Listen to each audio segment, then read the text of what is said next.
कल मैंने मेरे लोक से संबंधित प्राणियों को देखा है। अब आप में से बहुत सारे मनुष्य ये सोच रहे होंगे कि ये हम मनुष्यों के बीच में रहकर ऐसा क्यों बोल रहा है कि कल मैंने पहली बार अपने लोक के प्राणियों को ध्यान की अवस्था में देखा है, लेकिन ये मेरा वास्तविक सत्य भी है। तो धीरे धीरे मैं इस तथ्य को भी क्लियर करने वाला हूँ।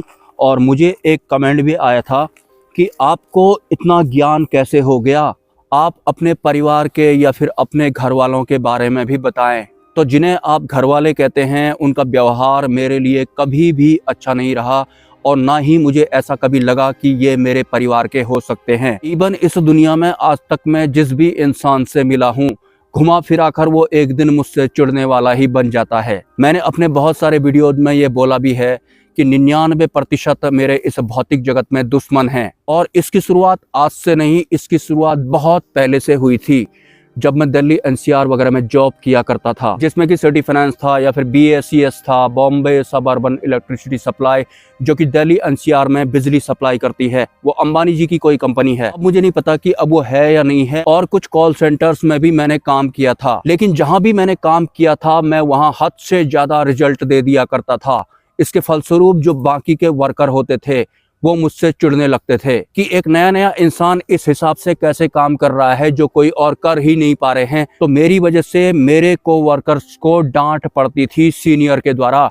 और जो भी कोई नया आता था, तो जो बहुत सारी कंपनीज में सीनियर पोस्ट पर होते हैं जैसे कि HR वगैरह होते हैं, वो उस न्यू ज्वाइनी को मेरे बगल में बिठा देते थे कि तुम्हें सिर्फ इसके साथ में बैठना है और देखना है कि ये किस हिसाब से काम करता है। बहुत कम समय में मेरी प्रोग्रेस देख करके कोवर्कर के साथ साथ जो सीनियर स्टाफ मेंबर होते थे वो भी चिढ़ना शुरू हो जाते थे और फिर मुझे मजबूरी में वहां से रिजाइन मारना पड़ता था। और ऐसा मेरे साथ ऑलमोस्ट हर उस जॉब में हुआ था जिस भी तरह की जॉब में मैं आज तक इन्वॉल्व रहा हूँ। ना तो कोई मेरे बराबर काम कर पाता था और ना ही कोई मेरे जैसा बन पाता था। तो फिर घुमा फिरा के मुझे ये सब करने की एवज में नफरत ही मिलती थी। बहुत आसानी से मैं किसी भी अननोन इंसान के साथ डीपली इंटरनली रिलेशनशिप बना लेता था और ये मुझसे अपने आप ही हो जाता था। मुझे ये नहीं पता होता था कि मैं ये सब कैसे कर लेता हूँ, लेकिन बहुत कम समय में टारगेट अचीव कर लेने की वजह से मुझसे बाकी के लोग चिढ़ना शुरू हो जाते थे, जो कि शुरुआत में तो मुझे समझ में नहीं आया, लेकिन धीरे धीरे मुझे सब कुछ समझ में आने लग गया। और जो सबसे ज्यादा टिपिकल काम हुआ करता था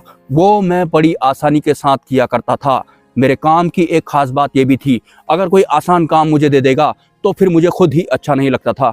मुझे टिपिकल काम करने की आदत थी और उस टिपिकल में मैं बहुत ही आसानी से काम कर दिया करता था। इस वजह से जो बाकी के लोग होते हैं वो मुझसे चिढ़ना शुरू हो जाते थे। मेरे जो घर वाले हैं वो भी अक्सर मुझसे ये कहा करते थे कि तू तो हमारे परिवार का जैसा लगता ही नहीं है। मुझे लगता था कि ये सब व्यवहारिक जैसी बातें होंगी, लेकिन एक दूरी हमेशा मेरे और मेरे परिवार के मेंबर के साथ या फिर किसी अन्य के साथ हमेशा से रही है। और इस तरह का व्यवहार देखने के बाद आज मैं इंसानों से मिलता ही नहीं हूँ। मैं सबसे ज्यादा दूरी अगर किसी से बनाता हूँ तो इंसानों से मिलने में बनाता हूँ, क्योंकि इतने सालों का जो मेरा एक्सपीरियंस रहा है मुझे वो दोबारा नहीं देखना है। मैं उन सबको दोबारा नहीं जीना चाहता हूँ। बहुत कम लोग मुझे मेरे टाइप के आज तक मिलते थे। ज्यादातर मेरी फैमिली मेंबर में जो कि बड़े बड़े रिश्ते होते हैं या फिर मेरे पड़ोसी या फिर मेरे बिरादर लोग मुझसे चिढ़ने वाले हैं। वो मुझसे इस कदर चिढ़ते हैं कि अपनी बुद्धि के अकॉर्डिंग उन्हें ऐसा लगता है कि हम सही हैं, और इन सब में हर कोई शामिल है। बचपन की बात अगर मैं आपको बताऊं तो जब मैं बहुत छोटा हुआ करता था, मतलब जब हमें अकल वगैरह नहीं होती है, तो एक दिन मैंने क्या किया, उस वक्त घर पे कोई नहीं था, तो मैंने जमीन पर एक बोरा बिछाया और उसके ऊपर मैं ऐसे करके बाबा की तरफ बैठ गया और मैं भगवान से ऐसा बोल रहा था कि भगवान मुझे तू इस दुनिया का सबसे ज्यादा दुखी इंसान बना देना। जब मुझे अकल नहीं थी मैंने भगवान से ये मांगा था, वो मैंने बचपन में मांगा था, लेकिन असलियत में वो मेरे साथ होता आया है। लोग तो मुझसे इतना चिढ़ते हैं कि उन्हें मौका मिले तो वो अभी के अभी मुझे मार दें जान से। मैं बाहर भी किसी से दोस्ती नहीं करना चाहता हूँ, मैं किसी के घर में नहीं जाना चाहता हूँ, क्योंकि घुमा फिरा कर इस संसार के लोग कैसे होते हैं ये मुझसे ज्यादा कोई नहीं जानता होगा। भले ही वो मेल हो या फिर फीमेल हो, मैं दूरियां बनाता हूँ। बहुत मुश्किल से मुझे इस दुनिया में शायद एक आध मेरे जैसा इंसान मिलेगा, अब मुझे यकीन भी हो गया है। और मुझे एक कमेंट भी आया था कि जिनकी ऊर्जा आपसे मैच करेगी वो आपको समझ जाएंगे, वो आपको ग्रहण भी कर लेंगे। बिल्कुल सही आपने बोला है। मेरा आज तक का 90% जो धन होता है वो इन लोगों से दूरी बनाने की वजह से खर्च हुआ है कि जितना हो सके मैं इन लोगों से मिलूं ही ना, मतलब इंसानों से मिलूं ही ना। लेकिन जहां से मेरी आध्यात्मिक यात्रा की शुरुआत हुई थी वो तो बजरंगबली से हुई थी, लेकिन 10-15 साल पहले मैंने भयानक दृश्य भी देखे थे और कुछ सूक्ष्म जगत की शक्तियां खुलेआम मुझे दिन दहाड़े दिखाई पड़ती थी। वो मैं ऑलरेडी एक वीडियो में बता चुका हूं। लेकिन उसके कई सालों बाद बजरंगबली मुझे स्वप्न में दर्शन देते हैं।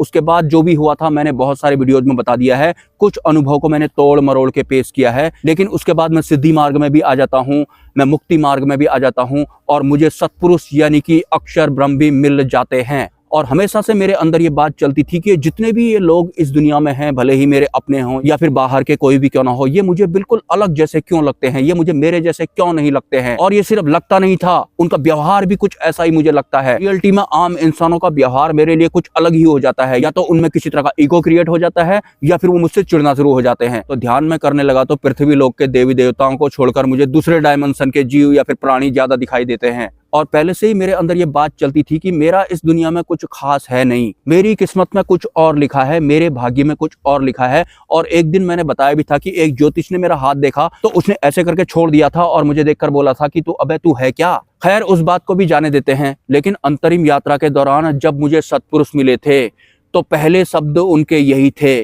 तुम इस लोक के नहीं हो, तुमसे जो काम करवाना था वो लगभग 90% करवाया जा चुका है। तो सत्पुरुष की ये लाइन सुनकर मैं बहुत ज्यादा इमोशनल जैसा भी हो गया था और कई सालों से मुझे ऐसा भी लगता था कि मेरा संबंध यहाँ से नहीं है, मेरा संबंध कहीं और से है। कहां से है मुझे नहीं पता, लेकिन यहां से तो नहीं है। ये अपनी इंटरनल फीलिंग में आपको बता रहा हूं। आप सोचिए, इस दुनिया में आपको कोई भी अपने जैसा लगता नहीं है। जो अपने हैं वो तो खुद कहते हैं कि तू हमारे परिवार का तो लगता ही नहीं है, पता नहीं तू कहां से हमारे परिवार में आ गया। और जिससे दोस्ती करो वो मुझसे चिढ़ना शुरू हो जाए या फिर वो मेरे जैसा बनने की कोशिश करे, ना बन पाए तो वो फिर मुझे मिटाने की कोशिश करे या फिर मुझसे चिढ़ना शुरू हो जाए। तो इस तरह के लोगों से पीछा छुटाते छुटाते, दूरी बनाते बनाते मेरा बहुत ज्यादा जो पैसा है कोई गिनती ही नहीं है, ऐसे ही चले जाता है। तो जब सत्पुरुष ने मुझे किसी दूसरे लोक का वासी बताया और मेरे यहाँ आने का मकसद मुझे बताया तो मैं ऐसा सुनकर बहुत ज्यादा इमोशनल हो गया था। और मेरे अंदर ये बात भी चल रही थी, कहीं ये इमोशन मेरा आध्यात्मिक जर्नी में बाधा तो नहीं बनेगा, भले ही मैं किसी दूसरे लोक का ही क्यों ना हूँ, क्योंकि मैं हर सिचुएशन के लिए जागरूक रहता हूँ। तो हर रोज तो मैं दिया बत्ती जरूर जलाता हूँ,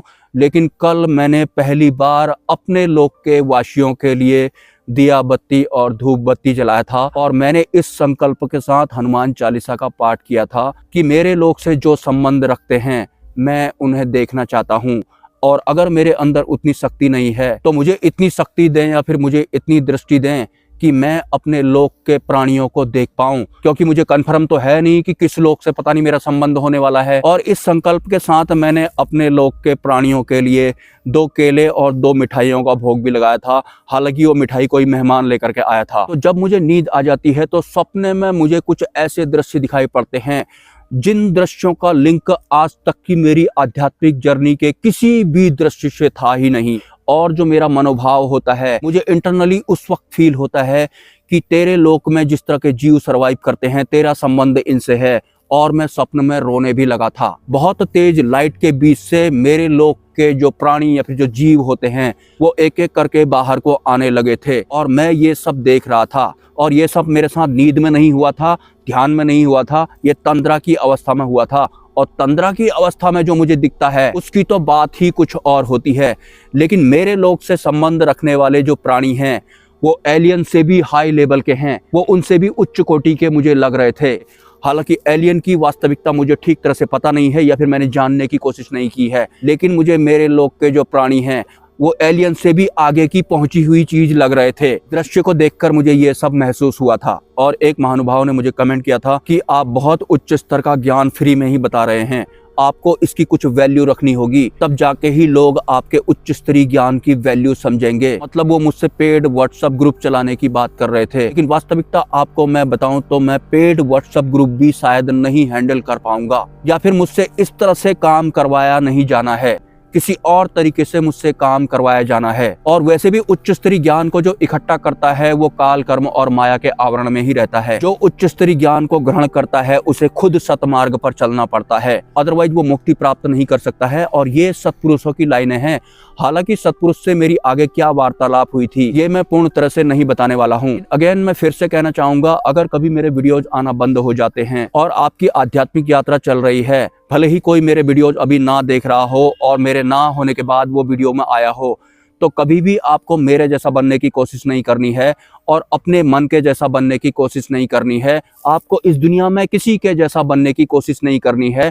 आपको माया वाला परमात्मा जैसा बनने की कोशिश भी नहीं करनी है। हम ब्रह्म तत्व हैं, ब्रह्म हमारे साथ निरंतर रहते हैं। आपको अपने वास्तविक स्वरूप जैसा बनने की कोशिश करनी है और आप अपने वास्तविक स्वरूप में तब आ पाएंगे या फिर ब्रह्म आपको तब छू पाएंगे जब आप सतमार्ग पे चलेंगे। सतमार्ग का मतलब होता है वास्तविक सत्य के मार्ग पर चलना। मतलब इस संसार में आपको कुछ नहीं चाहिए, आपको सिर्फ ब्रह्म चाहिए। इस आसक्ति के साथ अगर आपकी आध्यात्मिक यात्रा शुरू होती है तो आपको हम इंसानों के एकमात्र गुरु, जिन्हें कि अंतिम गुरु कहा जाता है, जो कि ब्रह्म का प्रतिनिधित्व करते हैं, वो स्वतः ही घटित हो जाते हैं। आपके जीवन में उनके आने का कोई भी रास्ता हो सकता है। कोई भी का मतलब है कोई भी रास्ता हो सकता है। तो आपकी कोई भी सिचुएशन हो, उसी सिचुएशन में आपको परब्रह्म को प्राप्त करने के लिए भक्ति करनी है। ध्यान अगर आपको करना है तो परब्रह्म के दर्शन करने के लिए ही ध्यान में भी आपको होना है। नमस्कार।